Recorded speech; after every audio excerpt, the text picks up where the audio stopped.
സ്കൂളുള്ള ദിവസമാണ്, വീട്ടിലാണെങ്കിൽ അമ്മയും ഇല്ല. അപ്പൊ പിന്നെ ഇന്നത്തെ ലഞ്ച് ബോക്സിന്റെ ഡ്യൂട്ടി അത് എനിക്ക് കിട്ടി. ഒരുപാട് നേരത്തെ ഒന്നുമല്ല, 6 മണി സമയമൊക്കെ ആയപ്പോഴാണ് ഇത് അടുക്കളയ്ക്ക് എത്തിയിരിക്കുന്നത്. ചെറിയ മഴ മൂടലൊക്കെ ഉള്ളത് കൊണ്ട് പുറത്ത് നല്ല ഇരുട്ട് തന്നെയാണ് കേട്ടോ. അടുക്കളയിൽ ജനൽ തുറന്നു കഴിഞ്ഞിട്ട് പിന്നെ ആദ്യം ചെയ്തത് നമ്മൾ കൈ തുടയ്ക്കാനും ചൂടുള്ള പാത്രങ്ങൾ എടുക്കാനൊക്കെ ഉപയോഗിക്കുന്ന തുണി ഉണ്ടല്ലോ, അത് തലേ ദിവസത്തെ എടുത്ത് കഴുകാനിട്ടിട്ട് പുതിയതെടുത്ത് വെച്ചു. പിന്നെ ചെയ്യണ കാര്യം എന്ന് പറയുന്നത്, ചെറിയ ആൾക്ക് ചൂടുവെള്ളം തിളപ്പിക്കാനാണ് കേട്ടോ, കുടിക്കാനായിട്ടും. അതുപോലെ തന്നെ അവൻ്റെ ബോട്ടിലുണ്ടല്ലോ, അത് ചെറുതായിട്ട് ചൂടുവെള്ളത്തിൽ ഇട്ടെടുക്കാനായിട്ട് അത് രണ്ടെണ്ണത്തിനായിട്ടുള്ള വെള്ളമാണ് ആദ്യം അടുപ്പത്ത് വെച്ചത്. പിന്നെ ഫ്രിഡ്ജിൽ നിന്ന് ഓരോ സാധനങ്ങളായിട്ട് എടുത്ത് പുറത്തേക്ക് വെച്ചു. ഇന്നിപ്പോൾ മോന് ലഞ്ച് ബോക്സിനകത്ത് ഗീ റൈസ് ആക്കി കൊടുക്കാമെന്ന് വിചാരിച്ചിട്ടാണ്. കൂടുതൽ ദിവസങ്ങളിലും അത് തന്നെ ആയിരിക്കും കേട്ടോ. ആഴ്ചയിൽ 2-3 ദിവസം എന്തായാലും അത് തന്നെയാണ്. നമുക്ക് എളുപ്പമാണല്ലോ, കുക്കറിനകത്ത് വളരെ കുറച്ച് റൈസ് അവന് വേണ്ടിയുള്ളത് മാത്രമായിട്ട് കുക്കറിനകത്ത് ഉണ്ടാക്കലാണ് കേട്ടോ പതിവ്. പിന്നെ അതിൻ്റെ കൂട്ടത്തിൽ സാലഡോ അല്ലെങ്കിൽ മുട്ടയോ അല്ലെങ്കിൽ പൊട്ടറ്റോ അങ്ങനെ എന്തെങ്കിലും ഒരു സംഭവം, ഒന്നുമില്ലെങ്കിൽ ചിലപ്പോൾ സാലഡ് മാത്രമായിട്ടാണെങ്കിലും അവൻ കൊണ്ടേക്കോളും കേട്ടോ. മക്കൾ രണ്ടുപേരും നല്ല ഉറക്കമാണ്. വിഷ്ണു ആണെന്നുണ്ടെങ്കിൽ ഇന്നിപ്പോൾ ജിമ്മിലോട്ട് പോയിട്ടില്ല കേട്ടോ. ആൾക്ക് പനിയാണെന്ന് പറഞ്ഞാൽ ഇപ്പോൾ ഓക്കെ ആയിട്ടുണ്ട്. ഇത് കുറച്ച് ദിവസം മുൻപ് എടുത്ത വീഡിയോ ആണ് കേട്ടോ. അതുകൊണ്ട് തന്നെ മക്കളുടെ അടുത്ത്, ചെറിയ ആളുടെ അടുത്ത് വിഷ്ണു ഇരിക്കുന്നുണ്ട് കേട്ടോ. അല്ലെങ്കിൽ സാധാരണ ഇതൊക്കെ ചെയ്യാറുള്ളത് അമ്മ തന്നെയാണ്. വിഷ്ണു ജിമ്മിലോട്ട് പോവും, മോനാണെന്നുണ്ടെങ്കിൽ എണീറ്റ് കുളിക്കലും സ്കൂളിലേക്കുള്ള കാര്യങ്ങളൊക്കെ നോക്കലായിരിക്കുമല്ലോ. അപ്പോൾ ഞാനാണെന്നുണ്ടെങ്കിൽ ചെറിയ ആളുടെ അടുത്ത് ഇരിക്കുക തന്നെ വേണം. അപ്പോൾ ഞാൻ ഈ സമയത്തൊക്കെ നമ്മുടെ എഡിറ്റിംഗ് കാര്യങ്ങളോ കമൻറ്റിന് റിപ്ലൈ കൊടുക്കലോ അങ്ങനെയൊക്കെയാണ് കേട്ടോ സാധാരണ ചെയ്യാറുള്ളത്. എണീറ്റ് മോൻ്റെ അടുത്ത് തന്നെ ഇരിക്കുന്ന സമയത്ത് അങ്ങനെയാണ് ചെയ്യാറുള്ളത്. പിന്നെ ചെറിയ ആളും കൂടെ എണീറ്റിട്ടാണ് ഞങ്ങൾ താഴത്തോട്ട് ഇറങ്ങി വരാറുള്ളത്. അപ്പോഴത്തേനും മോൻ്റെ ലഞ്ച് ബോക്സിൻ്റെ കാര്യം, രാവിലത്തെ ബ്രേക്ക്ഫാസ്റ്റിൻ്റെയും പിന്നെ ചെറിയ ആളുടെ വെള്ളം ഒക്കെ ഞാൻ വെച്ചുള്ളൂ. അതെല്ലാം അമ്മ തന്നെയാണ് കേട്ടോ സാധാരണ അവിടെ ചെയ്യാറുള്ളത്. തട്ടിക്കൂട്ടി കുക്കറിനകത്തുള്ള ഈ ഒരു ഗീ റൈസ് എല്ലാവർക്കും അറിയുന്നുണ്ടാവും. എന്നാലും ഓരോരുത്തർ ഉണ്ടാക്കുന്നതും ഓരോ രീതിയിലായിരിക്കുമല്ലോ. അപ്പോൾ നമ്മൾ ഉണ്ടാക്കിയിട്ടുള്ളത് എങ്ങനെയാണെന്ന് പറയാം കേട്ടോ. ഞാൻ ആദ്യം കുക്കറിനകത്തേക്ക് ഗീയും അതിൻ്റെ കൂട്ടത്തിൽ തന്നെ കുറച്ച് വെളിച്ചെണ്ണയും കൂടെ ഒഴിച്ചു. പിന്നെ അതിനകത്തേക്ക് പട്ടയും ഗ്രാമ്പൂവും മാത്രമാണ് കേട്ടോ ചേർത്തത്. വേറെ കൂടുതൽ സ്പൈസസ് ഒന്നും ചേർത്തിട്ടില്ല, കാരണം വളരെ കുറച്ചല്ലേ ഉണ്ടാക്കുന്നുള്ളൂ. അതിൻ്റെ കൂടെ തന്നെ 1-2 പച്ചമുളക് എരിവിനായിട്ട് അതുകൂടെ ചേർക്കുന്നുണ്ട്. പിന്നെ അതിലേക്ക് സവാള ചെറുതായിട്ട് അരിഞ്ഞത്, ഏകദേശം ഒരു മീഡിയം സൈസിലുള്ള സവാളൻ്റെ പകുതി ഭാഗം മാത്രമാണ് കേട്ടോ എടുത്തിട്ടുള്ളൂ. ആ സവാളയും കൂടെ ചേർത്തൊന്ന് വഴന്ന് വന്നപ്പോൾ പിന്നെ അതിനകത്തേക്ക് ഇഞ്ചി വെളുത്തുള്ളി പേസ്റ്റ് കൂടെ ചേർക്കുന്നുണ്ട്. ഇഞ്ചി വെളുത്തുള്ളി പേസ്റ്റൊക്കെ നമ്മളിവിടെ കുറേ ദിവസത്തിനുള്ളത് ഒരുമിച്ച് അരച്ച് ഫ്രിഡ്ജിൽ സൂക്ഷിക്കലാണ് കേട്ടോ പതിവ്. അതാവുമ്പോൾ നമുക്ക് ഇങ്ങനെയുള്ള കാര്യങ്ങൾക്കൊക്കെ എളുപ്പമാവുമല്ലോ. പിന്നെ അതിനകത്തേക്ക് നമ്മൾ ഒന്നുമില്ലെങ്കിൽ നാരങ്ങാ നീര് അല്ലെങ്കിൽ തൈര്, അങ്ങനെ ഏതെങ്കിലും ഒന്നാണ് ചേർക്കാറുള്ളൂ. ഇന്നിപ്പോൾ ഞാൻ തൈരാണ് കേട്ടോ ചേർത്തത്. അതുകൂടെ ചേർത്ത് ഇളക്കിയിട്ട് അരി ഞാൻ 1/2 ഗ്ലാസ് അളവിൽ എടുത്തിട്ടുണ്ട്. അതിനെയും കൂടെ ആ നെയ്യിൻ്റെ കൂട്ടത്തിൽ കുറച്ച് സമയം ഒന്ന് ഇളക്കിയെടുത്തതിന് ശേഷം 1/2 ഗ്ലാസ് അരിക്ക് 1 ഗ്ലാസ് അളവിൽ നിന്ന് വെള്ളം ഒഴിച്ചിട്ടുണ്ട്. പിന്നെ അതിലേക്ക് ആവശ്യത്തിനുള്ള ഉപ്പും മല്ലിയിലയും പുതിനയിലയും അതും വളരെ കുറച്ച് ചേർക്കുന്നുണ്ട് കേട്ടോ. എന്നിട്ട് ലോ ഫ്ലെയിമിലിട്ടാണെന്നുണ്ടെങ്കിൽ 1 വിസിലേ വരുള്ളൂ. നമ്മൾ കൂടുതലായിട്ട് മീഡിയം ടു ഹൈ ഫ്ലെയിമിൽ ഇട്ടിട്ടാണ് ചെയ്യാറുള്ളത്. അങ്ങനെ ആകുമ്പോൾ 2 വിസിൽ വരാനായിട്ട് വെയിറ്റ് ചെയ്യും കേട്ടോ. അങ്ങനെ ആകുമ്പോൾ അത് കറക്റ്റ് പാകത്തിന് വെന്ത് സെറ്റായി വരാറുണ്ട്.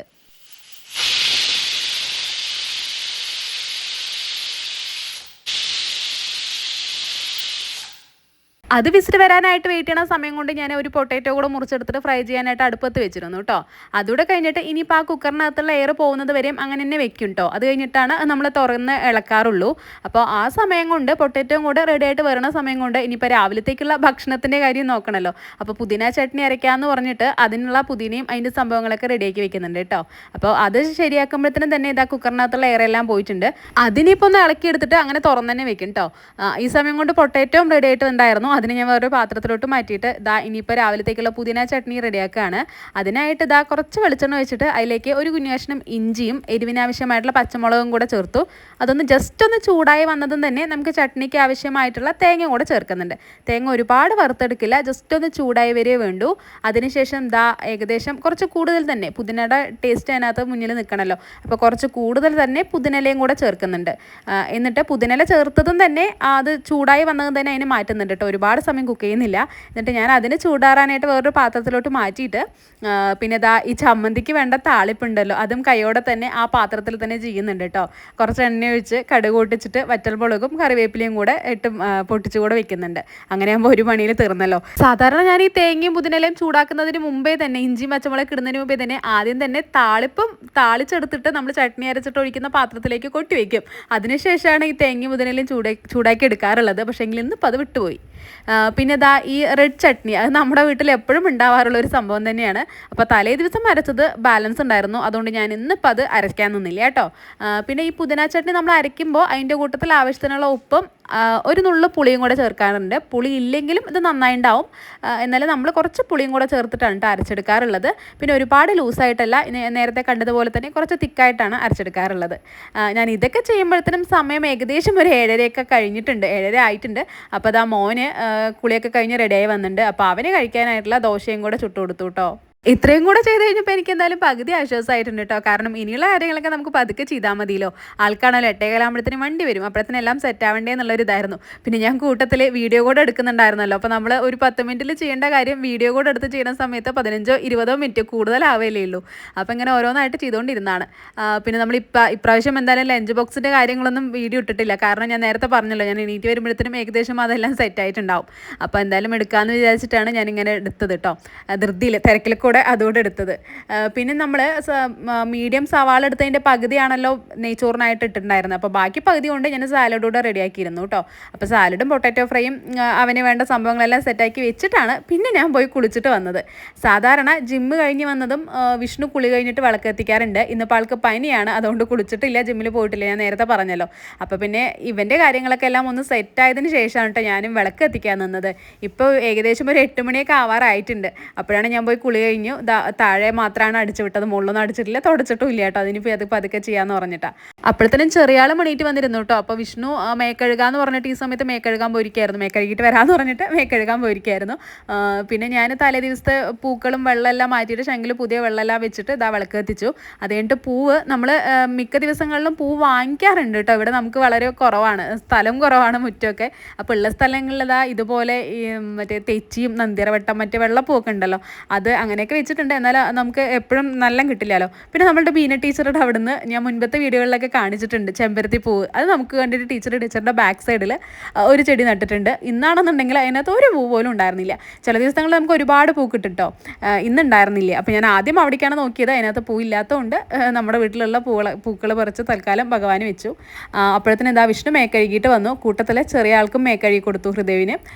എന്നിട്ട് അവർക്കുള്ള ദോശ ചുട്ടു കൊടുത്തു കേട്ടോ. വിഷ്ണു കഴിക്കുന്നതിൻ്റെ കൂട്ടത്തിൽ തന്നെ മോനും കൂടെ കൊടുത്തിട്ടാണ് കഴിച്ചുകൊണ്ടിരുന്നത്. പിന്നെ അത് കഴിഞ്ഞിട്ട് ഞാൻ എനിക്കുള്ള ദോശയും കൂടെ ചുട്ടിട്ട് അത് ഞാനും കഴിക്കുകയാണ്. അത് കഴിഞ്ഞിട്ട് ഇനിയിപ്പോൾ ബാക്കി കാര്യങ്ങളൊക്കെ നോക്കാമെന്ന് പറഞ്ഞിട്ട് രാവിലെ എണീറ്റ് ഒരു ചായ കുടിച്ചിരുന്നു. അത് ഈ വീഡിയോയിൽ കണ്ടിട്ടുണ്ടാവില്ല, കാരണം ഞാൻ എണീറ്റ് വരുമ്പോഴത്തേനും തന്നെ വിഷ്ണു ചായ റെഡിയാക്കി വെച്ചിട്ടുണ്ടായിരുന്നു ആദ്യം തന്നെ. അപ്പോൾ ഞാനും വിഷ്ണുവും കൂടെ അത് കുടിച്ചിട്ടാണ് പിന്നെ വിഷ്ണു മോൻ്റെ അടുത്ത് പോയി ഇരുന്നത്. അത് കഴിഞ്ഞിട്ടാണ് പിന്നെ ഞാൻ ഓരോ പണികളായിട്ട് തുടങ്ങിയത്. വിഷ്ണു ഈ ജിമ്മിൽ പോകാൻ വേണ്ടിയിട്ട് നേരത്തെ എണീക്കുന്നത് കൊണ്ട് ആൾ 4 മണി ആ സമയത്ത് എണീക്കും. അപ്പോൾ ആൾക്കിപ്പോൾ ജിമ്മിൽ പോകണില്ല എന്നുണ്ടെങ്കിലും ലീവുള്ള ദിവസമാണെന്നുണ്ടെങ്കിലും ആൾ ആ നേരത്തെ എണീറ്റ് ശീലിച്ചത് കൊണ്ട് അങ്ങനെ എണീറ്റ് പോകും കേട്ടോ. ആ സമയത്ത് ആൾക്ക് ഉറക്കം വരാറില്ല, ശീലമായതുകൊണ്ടേ. അപ്പോൾ ആൾ നേരത്തെ എണീറ്റ് വന്നപ്പോൾ ഞാൻ നല്ല ഉറക്കമാണ്. അപ്പോൾ ആൾക്കുള്ള ചായയും പനിയും ആണല്ലോ, അപ്പോൾ ആൾക്കുള്ള ചായയും എനിക്കുള്ള ചായയും ഒക്കെ ഉണ്ടാക്കിയിട്ട് അതിന് ശേഷമാണ് എന്നെ വിളിച്ചത് കേട്ടോ. പിന്നെ ഇതാ ഈ ഒരച്ഛൻ നമ്മുടെ വീട്ടിലേക്ക് മാസത്തിൽ 3 തവണ എന്തായാലും വരാറുണ്ട് കേട്ടോ. അതും രാവിലെ നേരത്തെ തന്നെ 9 മണിക്ക് മുമ്പ് തന്നെ ആളെത്താറുണ്ട്. ആളുടെ കയ്യിൽ ഇങ്ങനെ ചന്ദനത്തിരി, സാമ്പ്രാണി, കൊണ്ടാട്ടം, പപ്പടം, മിച്ചർ, ഈ സേമിയ, അങ്ങനെ കുറേ ഐറ്റംസ് ഉണ്ട് കേട്ടോ. അതായിട്ട് നമ്മുടെ വീട്ടിലേക്ക് വരും. അപ്പോൾ ഇന്നിപ്പോൾ നമുക്ക് അപ്പളം, നമ്മൾ പപ്പടം അല്ല കൂടുതലും അപ്പളമാണ് കേട്ടോ ഉപയോഗിക്കാറുള്ളത്. അപ്പോൾ അപ്പളവും സേമിയും പിന്നെ മിച്ചർ, ആളുടെ കയ്യിലുള്ള മിച്ചറിന് നല്ല ടേസ്റ്റാണ്. അപ്പോൾ അതൊക്കെ വാങ്ങിച്ചു. അതിൻ്റെ ഇടയിൽ കൂടെ ആൾ വന്നപ്പോൾ അതുകൂടെ എടുത്തതാണ്. പിന്നെ ഭക്ഷണം കഴിച്ച് കുറച്ച് സമയം ഒന്ന് ഇരുന്നിട്ടാണ് ഞാൻ മുറ്റം അടിച്ചിട്ടുണ്ടായിരുന്നില്ല. രാവിലെ വിളക്ക് എത്തിക്കുന്നതിന് മുമ്പേ ഉള്ളിൽ മാത്രമാണ് അടിച്ചു വിട്ടത്. അപ്പോൾ ഫ്രണ്ട് ഭാഗം നമുക്ക് വളരെ കുറച്ചേ ഉള്ളൂ കേട്ടോ മുറ്റം. അപ്പോൾ അതുകൂടെ അടിച്ചു വിട്ടു. ആ ഒരു കുഞ്ഞു ഗേറ്റിൻ്റെ അപ്പുറത്താണ് കേട്ടോ നമ്മുടെ കിണർ വരുന്നത്. അതിൻ്റെ തൊട്ട് മുകളിൽ ഒരു മുരിങ്ങമരം നിൽക്കണുണ്ടോ. അപ്പോൾ ആ ഇല ഇങ്ങനെ വീണുകൊണ്ടിരിക്കും. അതുകൊണ്ട് അടിച്ചു വിടുമ്പോൾ ആ സൈഡിലേക്ക് കാര്യമായിട്ട് അടിക്കാനുണ്ടാവും കേട്ടോ. ഇനിയിപ്പോൾ ഇതൂടെ കഴിഞ്ഞിട്ട് വേണം മുകളിൽ അടിച്ചു വിടലും തുടക്കലും അടുക്കളയൊക്കെ ഉച്ചത്തേക്കുള്ള ഭക്ഷണം റെഡിയാക്കലൊക്കെ. ഇന്നിപ്പോൾ എന്തായാലും വിഷ്ണു ലീവ് എടുത്തിട്ടുണ്ട്, മോനെ നോക്കിക്കൊണ്ടിരിക്കുകയാണ്. ആൾ പണിയിൽ ഹെൽപ്പ് ചെയ്യാറുണ്ട്. പക്ഷേ ഇന്നിപ്പോൾ ആൾക്ക് പനിയായതുകൊണ്ട് ഞാൻ തന്നെ ചെയ്യാം, മോനെ നോക്കിയിരുന്നോ എന്ന് പറഞ്ഞിട്ട് ഓരോ കാര്യങ്ങളായിട്ട് ഞാൻ തന്നെ ആയിട്ട് ചെയ്തുകൊണ്ടിരുന്നത്. പിന്നെ എനിക്കിതിന് ശേഷമുള്ള കൂടുതൽ വീഡിയോസ് ഒന്നും എടുക്കാൻ പറ്റിയില്ല കേട്ടോ. അപ്പോൾ പിന്നെ ഇവിടെ നിർത്തുകയാണ്. വീണ്ടും മറ്റൊരു വീഡിയോയിൽ കാണുമ്പോഴേക്കും ബൈ.